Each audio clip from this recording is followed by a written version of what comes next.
Good morning friends. Class 7 का science का chapter अपन पढ़ रहे थे, रिवाइज कर रहे थे, स्टडी कर रहे थे बच्चों। फर्स्ट अपन ने कुछ बातें अपन ने पढ़ ली थी, ये ऑटोट्रॉप्स के बारे में, फोटोसिंथेसिस के बारे में। आज हम इसका जो सेकंड पार्ट है उसकी स्टडी करते हैं और उसमें आता है heterotrophs. Heterotrophic nutrition. Heterotrophic nutrition का मीन्स क्या होता है? ऑटोट्रॉप्स में अपन ने देखा कि सेल्फ न्यूट्रिशन या कुछ ऐसे प्लांट या कुछ ऐसे लिविंग थिंग्स जो खुद अपना न्यूट्रिशन गेन करते हैं। हेटरोट्रॉपिक न्यूट्रिशन में कोई भी लिविंग थिंग्स अब फूड के लिए किसी भी दूसरे लिविंग थिंग्स या प्लांट के ऊपर डिपेंड रहती है, इसको अपन हेटरोट्रॉपिक न्यूट्रिशन बोलते हैं। हेटरोट्रॉपिक न्यूट्रिशन बहुत सारे टाइप के होते हैं। अपन यहाँ पर कुछ हेटरोट्रॉपिक न्यूट्रिशन के बारे में पढ़ेंगे। पैरासाइट्स है, सिम्बायोटिक है, स्पेरोबायोटिक है, इंसेक्टोवर्स है।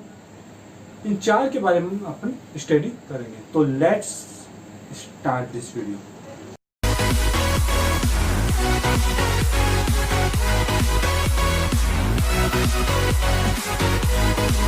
ओके, आज हम चलते हैं पैरासाइट्स के बारे में। पैरासाइट्स न्यूट्रिशन होता है क्या? पैरासाइट न्यूट्रिशन ऐसे लिविंग थिंग्स जो अपने फूड के लिए किसी दूसरे प्लांट या एनिमल्स के ऊपर रहकर उनका न्यूट्रिशन गेन करती है, अबोव रहकर, ऊपर रहकर उनसे न्यूट्रिशन गेन करती है, उसको अपन बोलते हैं पैरासाइट न्यूट्रिशन।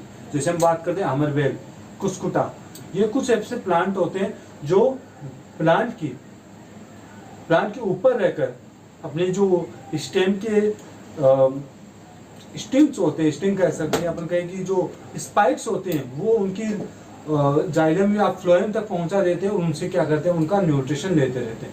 जो प्लांट होता है वो न्यूट्रिशन गेन नहीं कर पाता। इसके अलावा जो न्यूट्रिशन जो गेन करता है वो कौन सा प्लांट होता है?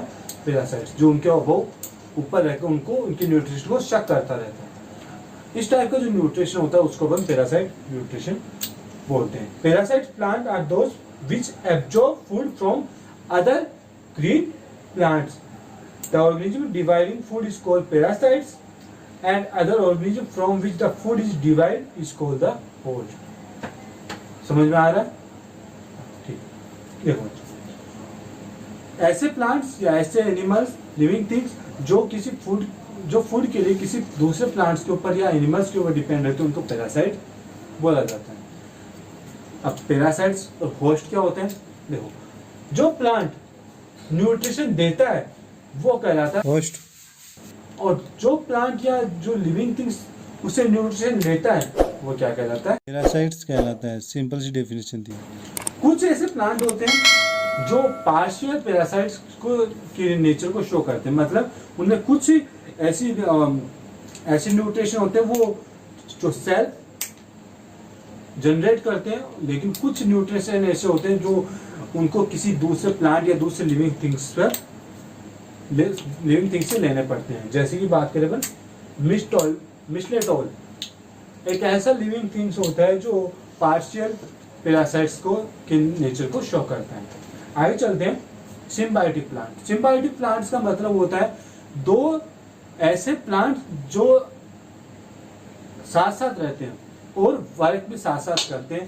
दोनों एक दूसरे के बिना जीवित नहीं रह सकते, ऐसे प्लांट होते हैं, उनको सिम्बायोटिक प्लांट बोलते हैं। When two different type plant live together and share their resources, it's called symbiotic plant। जो अपने रिसोर्सेज को एक्सचेंज करते हैं और लिविंग टुगेदर, साथ साथ रहते हैं, सिम्बायोटिक प्लांट। और इसका सबसे बढ़िया एग्जांपल अपने पास लाइकेन। लाइकेन क्या होता है? एल्गा और फंजाई का एक ग्रुप होता है। फंजाई जहां पर क्लोरोफिल से रहित होता है, उसमें क्लोरोफिल नहीं होता तो वो फोटोसिंथेसिस नहीं कर सकता, तो वो फूड के लिए किसके ऊपर डिपेंड रहता है? एल्गा के ऊपर। जबकि एल्गा होता है उसको हैबिटेट चाहिए, आवास चाहिए, सिक्योरिटी चाहिए, तो वो सिक्योरिटी देने काम कौन करता है? फंजाई। दोनों आपस में साथ साथ रहते हैं और अपने रिसोर्सेज को एक्सचेंज करने का काम करते हैं। थर्ड अपने पास है स्पेरोबायोटिक। स्पेरोबायोटिक का मतलब क्या होता है?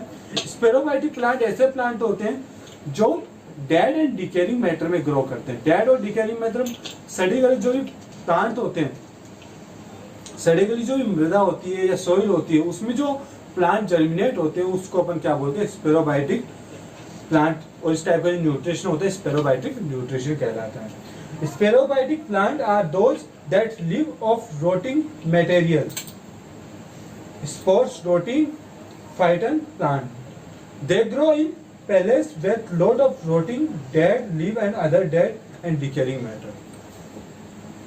प्लांट ऐसे जो डेड और डिकेइंग मैटर में ग्रो करते हैं, स्पेरोबाइटिक प्लांट इसका सबसे बढ़िया एग्जांपल है। आप किसी भी डेड और डिकेइंग मैटर बाहर पर रखते हैं तो वहां मशरूम उगते हैं, तो फंजाई उगते हैं।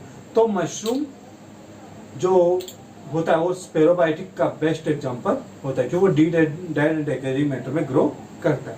आगे चलते हैं सबसे बढ़िया, अपने पास बहुत ही अच्छी पिक्चर है इसकी, इंसेक्टोवर्स। इंसेक्टोवर्स ऐसे प्लांट जो नाइट्रोजन डेफिशिएंसी वाली सॉइल पर ग्रो करते हैं और जो खाने में क्या खाते हैं, इंसेक्टोवर्स, इंसेक्ट खाते हैं, कीड़े मकोड़े खाते हैं, उनको अपन इंसेक्टोवर्स प्लांट होते हैं। जैसे कि इसमें खा रखा है, ये होता है वीनस ट्रैप और पिक्चर प्लांट। ये दो ऐसे एग्जांपल होते हैं जो अपनी नाइट्रोजन की डिमांड को फुलफिल करने के लिए सोइल से नहीं लेते, डायरेक्ट इंसेक्ट से क्या करते हैं, नाइट्रोजन की डिमांड को फुलफिल करते हैं, इसलिए ये टू इंसेक्टोवर्स प्लांट। ठीक है, आगे चलते हैं, replacement of nutrition in the soil. हमारे शरीर में जो न्यूट्रिशन होता है वो सोइल में दोबारा कैसे जाता है, हम बात में एक एग्जांपल से आपको समझाना चाहता हूँ।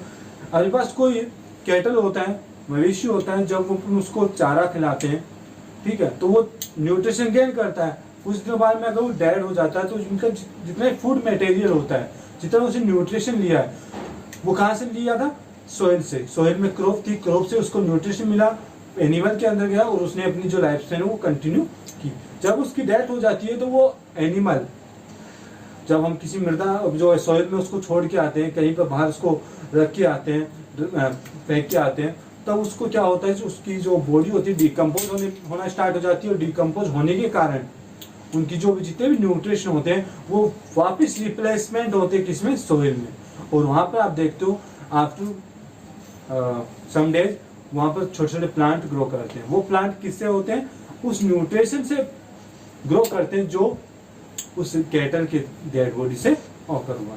इसी टाइप से ये जो न्यूट्रिशन होते हैं वो रिप्लेसमेंट करते रहते हैं। ठीक है, ये अपना चैप्टर 1 कंप्लीट है। आप सभी ने इसको अच्छी तरह पढ़ा, नहीं समझ में आता है, कुछ क्वेरीज है तो आप जो डायरी है या उसमें कमेंट करके बता सकते हैं। धन्यवाद।